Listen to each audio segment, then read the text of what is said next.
It gets a lot of us hurt. It gets some of us killed. And over what? Over a stolen car? Man, he's still blacked out, passing 12th Street. I know we're on Bravo, so if we can get some of these. Oh, and he's going to lose it right here. He's crashing 62nd, and it's going to be just shy of 10th Street on the south side of the road. Welcome to the Failure to Stop channel. I'm Drew Breasy. This is the #1 YouTube channel where law enforcement meets culture. I'm happy to bring you through my thought process, and I want to talk a little bit about what pursuits are, and I want to show you why I feel the way I feel. Before I retired, I was a lieutenant. And in that role as a lieutenant, when you're in patrol, generally you're probably going to be a watch commander or shift commander. What that essentially means is that you're the highest ranking person working that is responsible for the patrol operations at the time. Sometimes on the midnight shift, you're like the sole decision maker for an entire district of police officers or deputy sheriffs. You also bear the responsibility of everything that happens with every single one of those deputy sheriffs. And with that comes the responsibility of having to call off a pursuit when it's a danger to the public or when it's a danger to the deputy sheriffs or police officers that are working. I get the apprehension and I get the resentment that sometimes it causes, but hear me out. These are some of the considerations that we take into account whether we're going to let a pursuit go or not. What are we pursuing for? First of all, let's define what a pursuit is. There are many definitions. It probably varies state to state and definitely varies agency to agency. Generally, a definition is it's an active attempt by an authorized law enforcement vehicle to apprehend the occupants of another vehicle who knows that they're being followed or attempted to be stopped, and they take some type of evasive action, like they start turning down streets or they accelerate or something like that. Now, it's not considered a pursuit in some agencies, maybe most agencies, if you shut your emergency equipment down and back way off. And there are several reasons for doing that. You're required to call off the pursuit as a supervisor, and the person that's initiating the pursuit is literally supposed to turn around and go in the opposite direction with their emergency equipment off.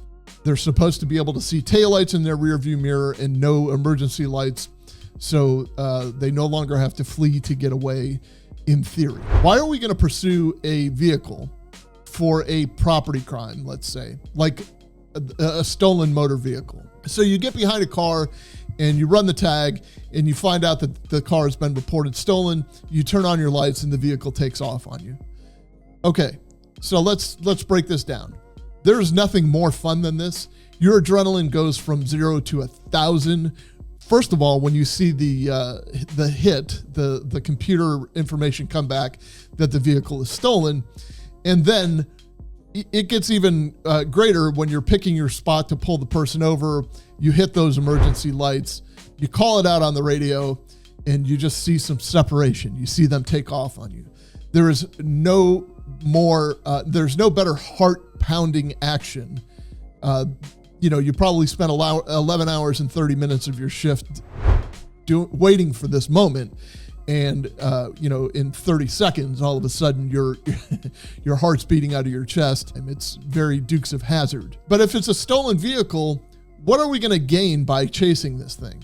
One, vehicle pursuits are dangerous to the cops involved. Very dangerous to the cops involved, because what tends to happen is there's a lot of excitement on the radio. There's a lot of excitement of the person that's driving the pursuit vehicle, and the fellow officers that work around them just want to get in so they can get some, quite frankly, and they can drive fast with a purpose, with the intent on catching bad guys. That's what we raise our right hands to do. However, it gets a lot of us hurt. It gets some of us killed. And over what? Over a stolen car? So that stolen car is worthless. It's more than likely totaled and somebody died in it. You think the owner wants it back? Even worse, what if one of our officers is attempting to get over to this pursuit to jump in? Everybody's flying at a high rate of speed and they try to blaze through an intersection, and an oncoming car doesn't see, and they, boom, T-bone one of our patrol vehicles right in the middle of the intersection. It's happened more than once. And now all of a sudden, we have an injured citizen on our hands, and we have an injured officer on our hands. There's a lot going on, so sometimes it's easy to overdrive your abilities.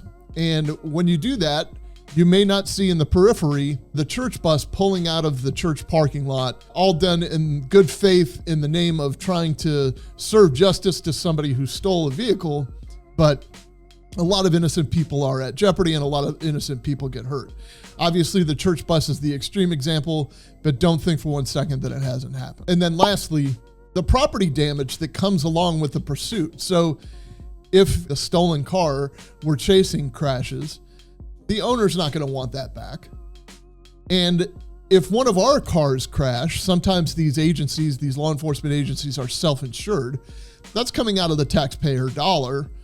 That could get pretty expensive over a property crime. When we're talking about violent crimes that have just occurred or forcible felonies, this is a completely different ballgame. A forcible felony, carjacking, aggravated assault, aggravated battery, sexual battery, aircraft piracy, although we probably won't be chasing too many airplanes, arson, placing a destructive device or a bomb, things like that. Or at one point, burglary was considered this, and that's how we were pursuing our vehicles, but we stopped doing that. If a forcible felony has occurred and there's no other way to identify the person that committed it, and there's a fear that they're going to commit other violent acts, then you're more than likely going to be able to pursue that vehicle. There are a lot of considerations that a supervisor has to go through when all of a sudden somebody comes up on the radio out of a clear blue sky and says, I'm in pursuit. There's a lot of chaos, a lot of sirens, like I said, but some of the considerations you have to think about are the time of day, the time of night, how much traffic is on the road, what the weather conditions are, what the speeds are of the people that are involved, to include the officers, what intersections are they going through, a main area? Do they know who the suspect is? What offense did the suspect commit? Is this an active school zone? Are they driving against oncoming traffic? Are they getting ready to go over a bridge? Do they have a mustache? All these things have to be considered by somebody who's going to make a decision of whether that pursuit's going to go on or not. If we have a license plate and we have reasons to believe that the person driving the vehicle is the registered owner, we have now identified that person, and we can conduct an investigation, get a warrant, and go find that person at some other time.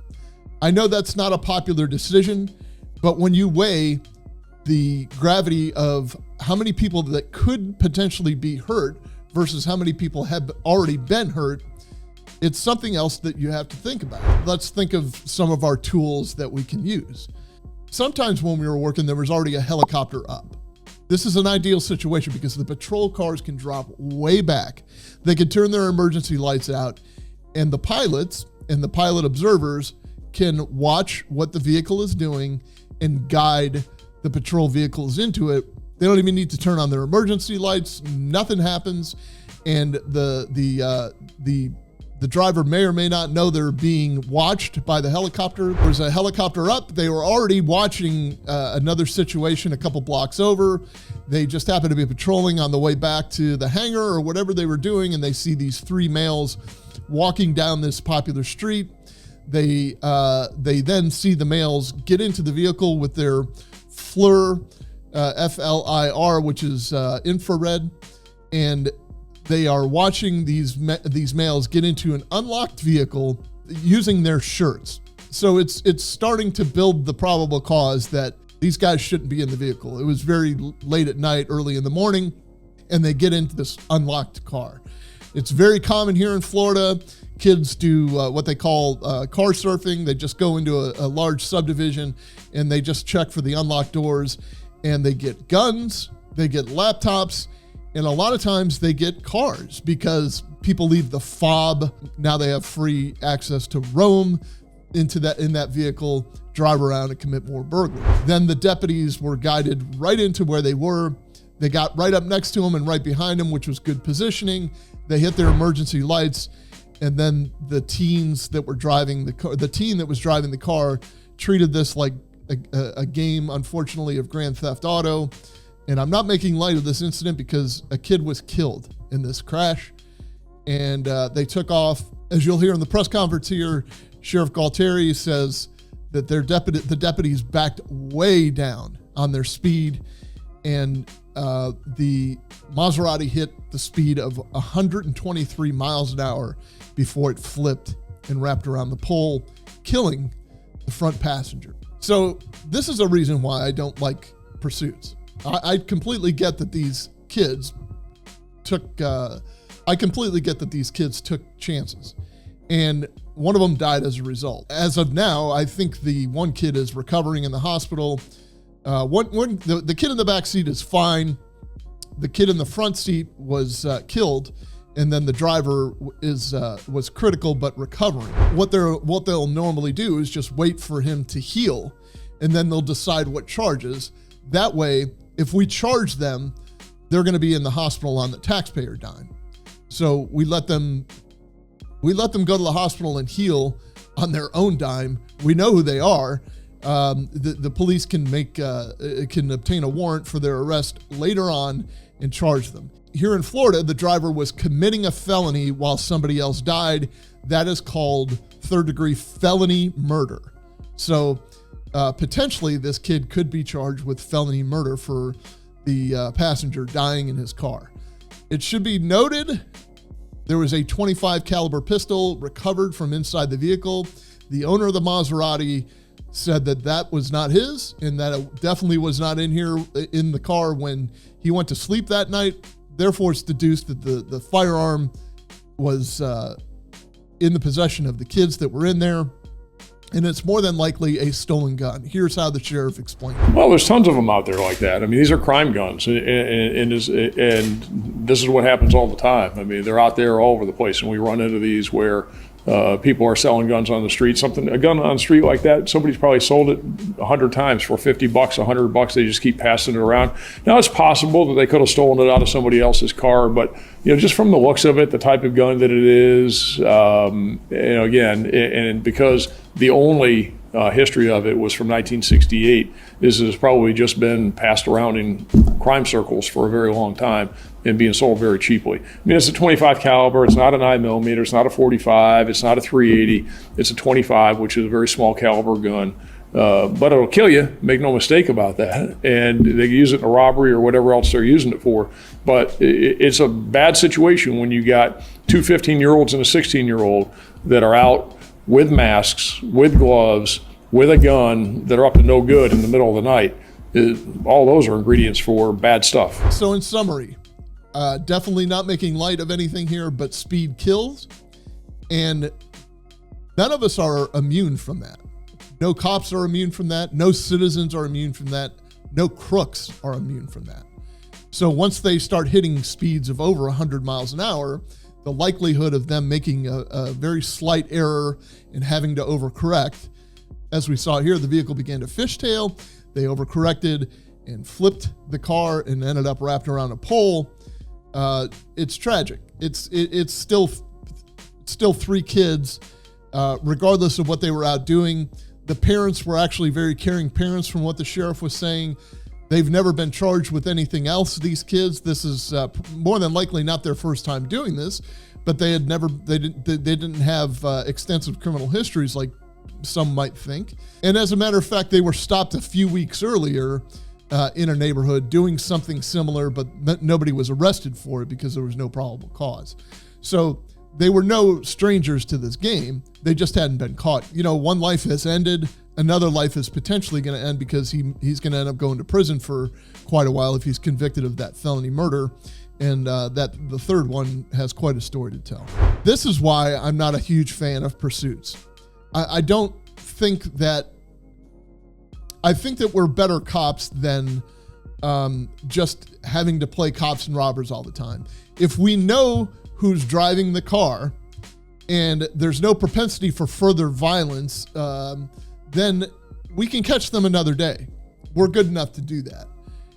What we don't want to do is put the public at risk. We should never let our authority overshadow our service. and we have a duty and obligation to protect the public, which means not engaging in behavior that is dangerous and dangerous to the rest of the public. The facts are the facts, and I would rather call off your pursuit and have you hang your head next time you see me because you're upset with me than I would have to knock on your spouse's door at 4 a.m. and tell them, your loved one is no longer with us because they were in a pursuit and they lost control of the vehicle or somebody ran into them. That's the reality.